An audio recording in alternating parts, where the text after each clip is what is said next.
¿Por qué no funciona la herramienta del cuentagotas en Illustrator? Saludos, soy el profesor Carlos Figueroa.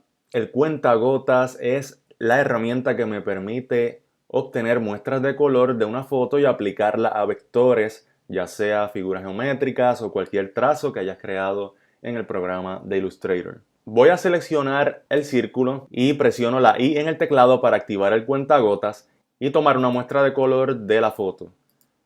No tengo resultado, así que debo revisar los settings o la configuración de la herramienta.